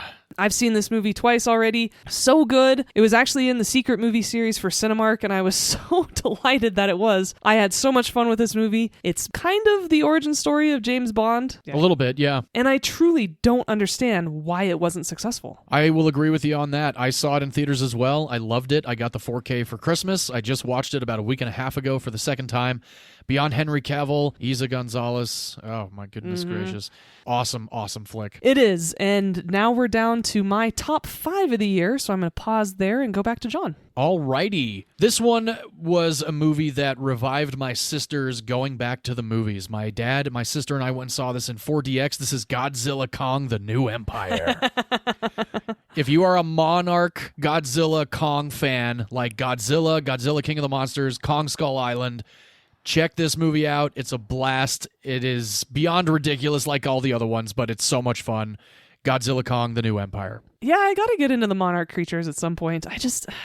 I did love creature features. I know, and I love Kong Skull Island. Yeah, well, maybe that'll just be a day of movies here at my place. We'll just watch all the 4Ks of the beginning through the Monarch series. And then we'll watch Monarch Legacy of Monsters on Apple, because that is an incredible series. I think that's a good plan. Great. And you know how much I love Kurt Russell. Oh, yeah, hell yeah. He's so badass in that show, too. Moving right along, these two movies, one is nominated for Best Picture, also Best Actor, Best Supporting Actress. This is Timothée Chalamet and James Mangold's A Complete Unknown, the Bob Dylan story. I'm actually looking forward to watching that film for the Oscars. I loved it. I saw Bob Dylan in concert last year. Like I said, he sucked, but this movie is amazing. Timothée Chalamet sounds exactly like him. Check out A Complete Unknown. 2 thumbs way, way up. My mother agrees with you. Great. This film you put on your could miss list because you didn't like the last 20 minutes for whatever weird reason. This is... This is Robert Eggers directing the Nosferatu remake with Bill Skarsgård as Orlok and Nicholas Hoult and Lily Rose Depp, who I thought was absolutely fantastic. She in was this movie. great. And so was Aaron Taylor Johnson. Just a great cast, incredible to look at. Nosferatu definitely cannot miss, especially if you're a fan of the OG from 1922. If the Oscars ever acknowledged horror movies on a regular basis, I think Lily Rose Depp had an argument for a Best Supporting or Best Actress nominee. I will definitely agree with you on that one. This one's a tough one, only because a lot of people were really on the fence about it. I loved it. I thought it was great. This is another Nicolas Cage-led movie. Wow. Alicia Witt is also in this movie. And Micah Monroe. This is Osgood Perkins, written and directed, Longlegs. Oh, yeah, you said that's an amazing movie. It is so fucking good. I have the 4K. I've watched it at home once. It is so... yeah, Longlegs is badass, and I think you'll like it too. It teeters on the line of how good The Silence of the Lambs is. That's a pretty And that's a bold big claim. statement. Yeah. I know. Okay, I'll watch it. Yeah, either by yourself at home in the dark or here in my theater room in the dark. Okay, sounds good. So moving right along, I've got 6 other movies to discuss, but I feel like a couple of them are on your top 5. So I think you should jump into your top 5 and we'll go back and forth and then we'll finish it off. All right, sounds good. The first movie in my top 5, can't miss of the year. It's just so damn fun. And as most of you know who've listened to our podcast before, I never see movies repeatedly in theaters. I saw this movie twice in theaters. Yes. And one of the times I got to bring my dad. There you go. And I don't get to do that very often anymore, so it was such a treat. This is the... and I know it's on your can't miss list of the year either, because we both love this movie so much. Yes, we did. Emily Blunt and Ryan Gosling. The Fall Guy. Fuck yeah. Top 5 of the year. God, that movie's so good. For sure. It is on my top at least 6, but yes, it is definitely top of the year. I have the 4K, made my wife watch it. She enjoyed it very much. Awesome. I was the loudest laugher in the theater when I saw this in a full theater. Unless everybody else was laughing, I just couldn't hear them because I was having so much goddamn fun. Oh, I love it. Great movie. This movie, V, you told me to check out. I was kind of teetering on watching or not, but I'm really glad that I did, even though I'm really not a fan of the show and haven't been for probably 25 to 30 years, ever since Adam Sandler and Chris Farley and David Spade and all them left. But this is the Jason Reitman-directed look at the first night that Saturday Night Live went live in New York. And the name of the movie is Saturday Night. That's so weird, because my number 4 movie you cannot miss of the year is Saturday Night. Awesome. Oh my gosh. I don't know how the cast was as spot on as they were. Oh my God, but I know. Holy Lord, everybody was so... Even the guy that played Billy Crystal, he was so good. And he was in the movie for like 5 minutes. Yeah. And the guy that they got for Chevy Chase, Perfection. Unreal. And John Belushi, incredible. Yep. Gilda Radner, spot on. Like literally, magnificent movie. So pissed that this movie A, didn't do as well, and B, has not been nominated for anything.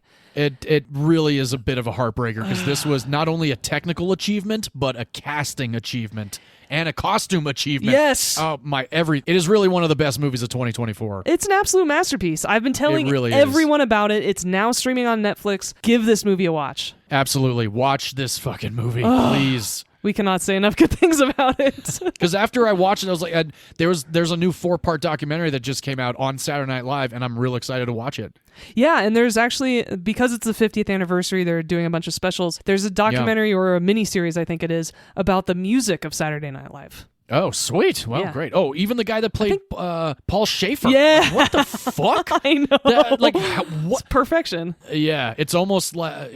no, great movie. Can't say enough. Oh, I'm so glad. And you know how it is when you recommend a movie to someone and you want them to love it and they text you back, and I think you texted me masterpiece. I was like, yes! Yeah. Yeah, I was like, just watch Saturday Night, and you said, and? I said, masterful. Just fucking amazing. And Jason Reitman's been a very hit or miss in the past. Yeah. And this is definitely his crowning achievement. I agree. Awesome. And the perfect director for that story. Absolutely. So what's your number 4, since I just said what mine is? I love that Saturday Night was so close in ranking for us. Yes, definitely. My last 4, depends on your mood. I don't even know if it depends on my mood. All 4 of them blew me away to a point where I have not stopped talking about these 4 movies since I've seen them. And I saw all 4 of these movies over the course of the last year. Mm-hmm. This one I'm putting at number 4 because I just watched it on Saturday night and you told me about it. And I wanted to see it in theaters. I just did not get a chance to. It is nominated for Best Animated Feature at the Oscars. Mm-hmm. I had a real hard time for the first maybe 8 minutes of this movie, only because I really did not know where it was going. And then it just keeps getting better and keeps getting better. And then I cried 4 times.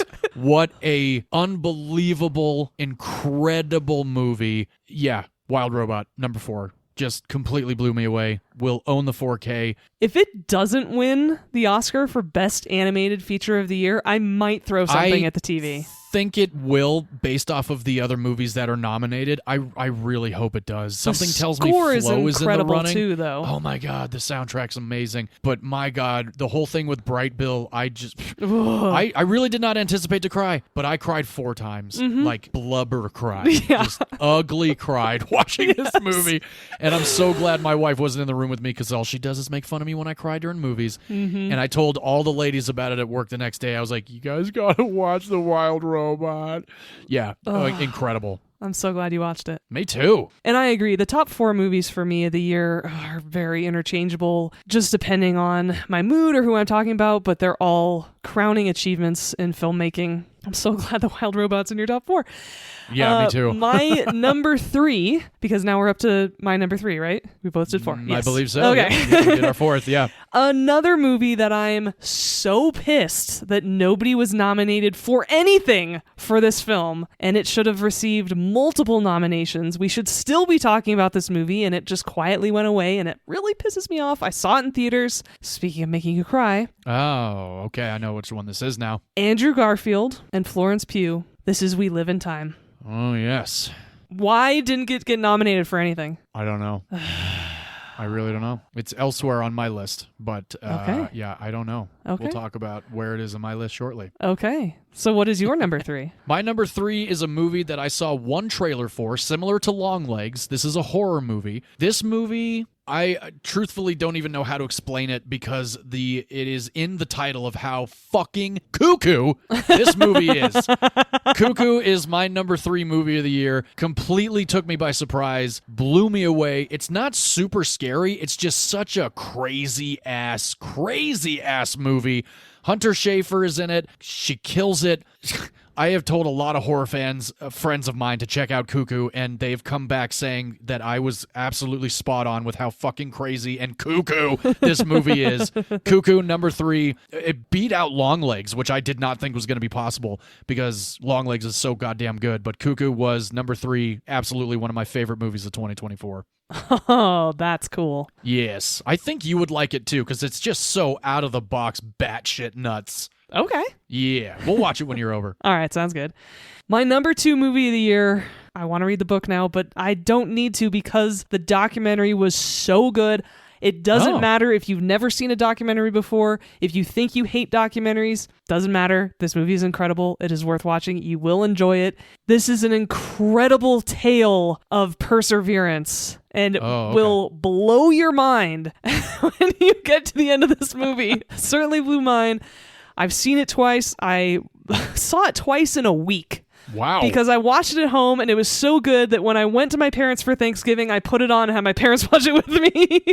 Wow. Nice. This is Endurance. Oh, hell yes. That's a great placing for it. Thank you. Yeah, I know you loved it too. I really did. Yeah, you got to read the book. I read like I said, I read the book right before I watched the movie. It will make you love the documentary so much more. Awesome. I mean, you already do. I already do. I'm sure I'd enjoy the book too. Definitely. All right, coming in with my second favorite film of the year.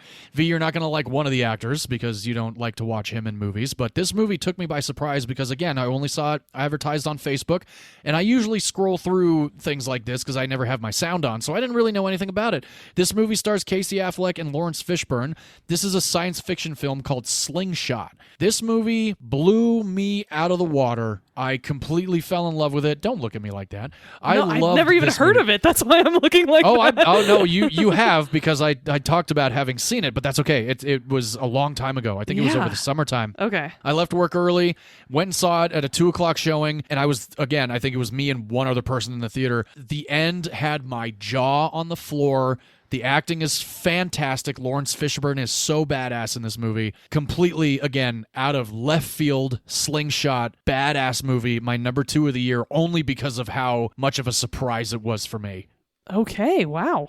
Yes. Didn't see that coming. I know. When I was going through my movies that I'd watched over the last year, I watched almost 100, and I was like, oh yeah, Slingshot really. I couldn't stop talking about it for a week. Wow, that's awesome. I'm glad an independent film got into your top couple of the year. That's cool. Yeah, definitely. All right. I think we're at that point, right? We are at that point. This movie has been mentioned on your list, but it is my top film of the year. Oh. I had heard it was good. I didn't realize just how spectacular it was going to be. Oh boy. I blubber cried too. We should have watched it together, because then we could have cried together and we would have been okay. Everyone should watch this film. It's a visual achievement in terms of its animation. It's so gorgeous. It's like a watercolor. Yes. I already own this movie. Oh, great. I cannot recommend it enough. I will continue talking about this film for months and months to come. This is The Wild Robot. Nice. The beyond the robot animation and animal animation, the water. Oh my lord. The leaves. Like, you think the water in Moana's good? No. Watch The Wild Robot. Watch The Wild Robot. Yes. So awesome. It is my favorite film of the year. I'm glad to hear it. Great. You ready for my favorite film of the year? Oh, absolutely. I'm trying to place it. I'm really trying. Before you say it, I'm trying to think of what it would be, and I cannot think of what it could be, so I'm really excited. All right, fantastic. My favorite film of 2024, Oppenheimer. I'm kidding. No. My favorite film of the year, only because of how it affected me, only because of the fact that I didn't see a single trailer for it. You told me to go see it. I love the cast. I love Florence Pugh. I love Andrew Garfield. We Live in Time is my favorite film of 2024. Yes! I was the only one in the theater, and thank God I was, because like you said, I ugly cried. Yeah. Within the first 5 minutes. I don't even know why. She's picking eggs. That's it. She's so good, and it was just so well crafted. Oh my God. As the movie went on, and after I saw the movie, I watched the trailer, and I am so beyond grateful that I did not watch the trailer, because it shows you how they meet. And if I had known that before seeing the movie, I probably would not have seen the movie. But good Lord, We Live in Time blew me the fuck away. I get emotional thinking about it right now, because it is such a masterfully crafted relationship story, and they both are worlds ahead of anybody else that I could see playing these characters. And good Lord, even their daughter was just fantastic. Their chemistry, Jesus. Yeah, absolutely. Favorite film of the year, We Live in Time. It is not currently streaming, but you can rent it on Apple and Amazon. Watch it with someone you love. Again, I went by myself because my wife doesn't really like to go to the movies. Great movie all around. I think both of our top picks, our top 4s, are very solid choices for 2024 movies. I agree, and 4 out of our top 5 are the same? Yeah. Which we usually disagree more than that, so I'm very impressed. We both thought we were going to argue a lot more this episode. I really thought we were going to argue for sure.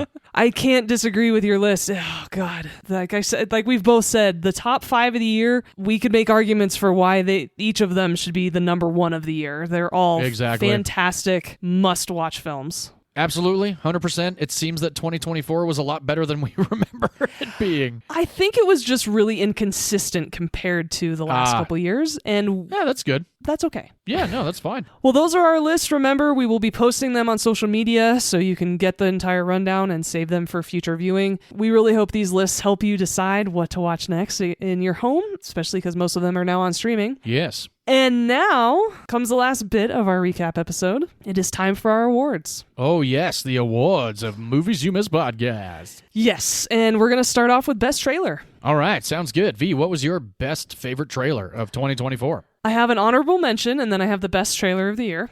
Okay. My honorable mention is Challengers. I saw that trailer in theaters with my sister. We both turned to each other and went, that looks awesome. And it was, by the way. It's a great film. But that trailer is badass. Great use of a Rihanna song in it. Nice. But my favorite trailer of the entire year, a movie I think you'll be delighted by getting this award because I'm mentioning it. Okay. Kinds of Kindness. Ah. That trailer is fantastic. Sweet Dreams by the Eurythmics is my all-time favorite song, so it pretty easily won that by using the song in the trailer. So there you go. I'm extremely biased. I don't care. It's still a great trailer.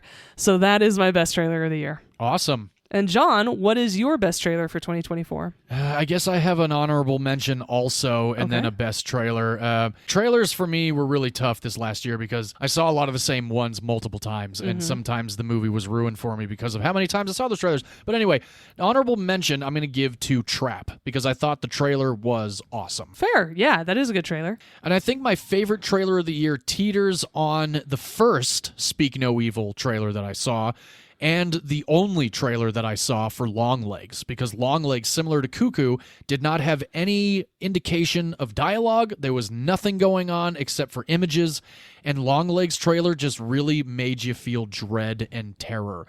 And I'm going to have to give it to Longlegs because I remember seeing the trailer twice and being like, holy shit, this movie looks like it's going to be fucking insane. And it absolutely was. Cool. Okay. I got to watch the trailer first before I watch the movie. No. Oh, okay. I know you like to do that a lot with movies that you haven't seen, especially when we do movies on the show. You know what? Do whatever you want. You're an adult. You can make your own decision. Well, I mean, does it give the movie away? I won't if you tell me not to. Doesn't. No, it doesn't. Okay. But I don't think you should see the trailer. I think you should go into the movie blind. Okay, then I won't. All right. Yay! Next on our list of awards is the most disappointing film of the year. Oh, boy. John, for 2024, what is your most disappointing film? I got 3, actually. Perfect. I'll start with juror number 2. Yes, totally fair. Absolutely very disappointing. Trap as the second most disappointing. And Immaculate as the most disappointing worst movie of 2024. So V, what were your most disappointing movies of 2024? I have one, and I had such high expectations for this film, so it automatically was put in this awards category by itself. Okay. My most disappointing film of the year is The Bike Riders. Ah, all right. Then I probably will not watch that movie. Don't watch it, no. Then I won't. Not worth it. All right, now getting on a lighter note, John, what is your most surprising film of the year? Slingshot. Cool. Yeah, there's no question about that. Because that makes sense, yeah. Yeah, I had no idea what it was going to be. Went and saw it. Loved it. Okay. Yes. And your most surprising, V? My most surprising is because I watched the trailer and thought it was just going to be some run-of-the-mill, friends making movies, kids film. And my niece, Skylar, is actually the one who made me watch it. I was visiting her and her fiancé, Matt, down in Austin, Texas. And they were both really excited to watch the film. And since I was visiting them, I was like, yeah, sure, why not? Okay, that's not what I would have picked, but that's fine. This movie blew me away. It's on my can't-miss list of the year. It's so good. This is If. Oh, wow. Oh, all right. Cool. Yeah. It was a surprisingly good movie, yes. Yeah. And this is a new category this year. Oh, yes. Movies You Missed podcast. We're both very excited and cannot believe we haven't thought about it before. I know. But we're thrilled to have it in this recap episode. John, what is the best movie to watch with your grandma of 2024? I'm going to go with Cuckoo or Longlegs. Jesus Christ. Yeah. I think Grandma would have liked both of those movies quite a bit. You know what's so funny? I was thinking about this before the recap episode because I was trying to think of what movie would be good for winning this category for me.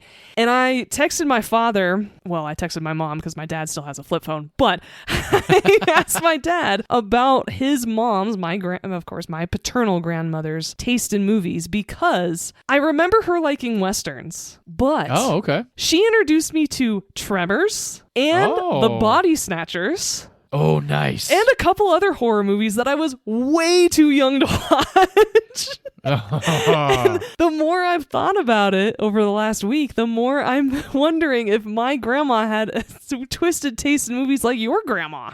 I feel like that is probably the case. Which is wild. Yeah, hey, why not? They could be hanging out right now looking down at us and being like, yeah, John's right. I hope so. I really hope so too. Because part of me really wanted to pick Abigail for the best movie to watch with your grandma this year. You know, that's yeah. Cuckoo, Longlegs, and Abigail. My grandmother would have loved all three of them. Yes, but thinking about my mother's grandma and my paternal grandma's other taste in movies, the two that I actually went with. The first being my mom's mom, who spent her entire life in Daly City, which is right next to San Francisco. I picked the Blue Angels documentary. Nice. And then the other one for my dad's mom, my grandma, who was a cop, I picked Rebel Ridge. Oh, very cool. Yeah. But honorable mention to Abigail. I need to explore this further and talk to my dad a little more. You definitely should. That would be so fun. All of a sudden, start talking about Abraham Lincoln Vampire Hunter and Nosferatu with my grandma. Oh, yeah, my grandmother would like Nosferatu, so I guess there's 4. Yeah. Totally. Grandma was awesome with movies. Yeah, she was. And now, our last award of the year. This is a category that is very near and dear to our hearts here at Movies You Miss Podcast that most of you will know. This is Best Theatrical Experience. Oh, yeah. V, why don't you take it away? All right, thank you. I have 2. Great. The first one being Deadpool and Wolverine. Awesome. It was a packed theater. I didn't fall asleep, unlike you.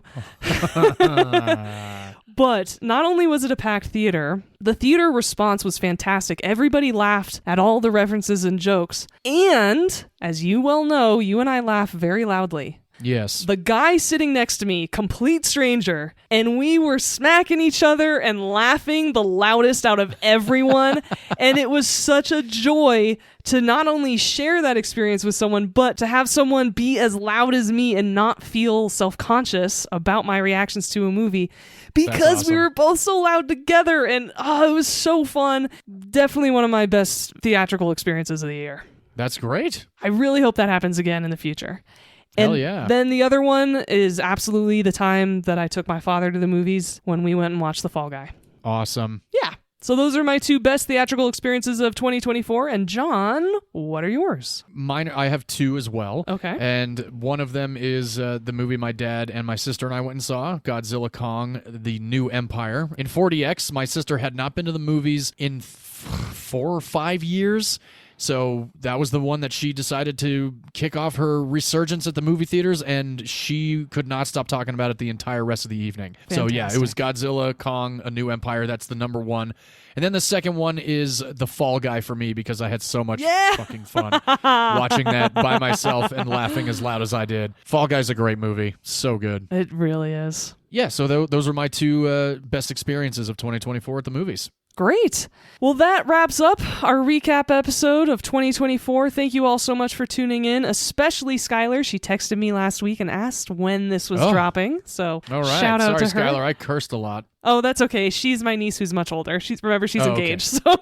So Okay. I can't keep up. You have so many nieces. I do. It's the best way to be. Never a mother, always an aunt. Exactly. Never a father, always an uncle. Yep. And we hope that these lists have not only entertained you. Are you not entertained? Well, Gladiator 2 was not entertaining this year, but hopefully this episode was, and hopefully it's inspired you to sit back and watch a couple of films from 2024. Thank you all so much for tuning in. We promise one of these Junes we will have a mid-year review. We just weren't that excited last year about it. No. But I think that could be a good episode in and of itself if we just shit all over the movies of the first half of the year. That's a good idea. So there's a thought. Definitely. Thank you all so much for tuning in. And John, do you want to tell our audience what we're doing next week? I would love to. We are jumping into Jim Carrey comedies next week, and I cannot wait to do both of these movies. I haven't seen your pick, V, in a couple of years. I watch mine at least once or twice a year, so it was very recently that I watched mine, but I am excited to watch it again because it is my favorite comedy of all time. I might as well just tell you what it is before I switch it over to V. I'm doing Jim Carrey, Jeff Daniels, Lauren Holly in Dumb and Dumber. A movie I have not seen this millennium. Wow. I don't even know how that's possible. What do you know? They're little footballs. That is not the movie you're doing. No, it's not. Dan Marino should die of Anyway, what's going to be your pick, V, for next week? My Jim Carrey comedy pick is a movie that we've continued to talk about on this podcast at Wayne's World levels. Yes. How often we reference this film. I think that we are just going to talk over each other in movie quotes for the entire session of this movie because it's so good. We hope you're excited as we are to talk about Liar Liar. Oh, hell yeah. Cannot wait. It's going to be so good. And it's currently streaming on Amazon Prime. Perfect. Dumb and Dumber is currently not streaming anywhere, but you can rent it on Prime Video. I will watch my DVD copy. All right, everyone. Thank you so much for tuning in to one of our favorite episodes of the whole year, our recap episode. If you like this format, please make sure and tune in right after the Oscars for our Oscars recap episode.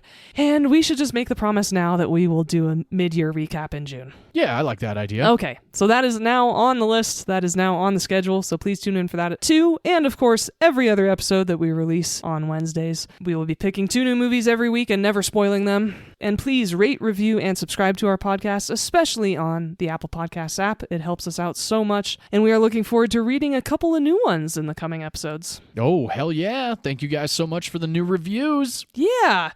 They mean so much to us. They actually make our week, and we immediately call each other when the other one finds one. So please write us a review if you haven't already. And now it's time to end the podcast the way we always love to here at Movies You Missed. Film is a form of art, and in art, every opinion is valid. Except if you think Denis Villeneuve did not deserve a Best Director nomination for Dune 2. I'm going to be pissed off about that for a while, actually.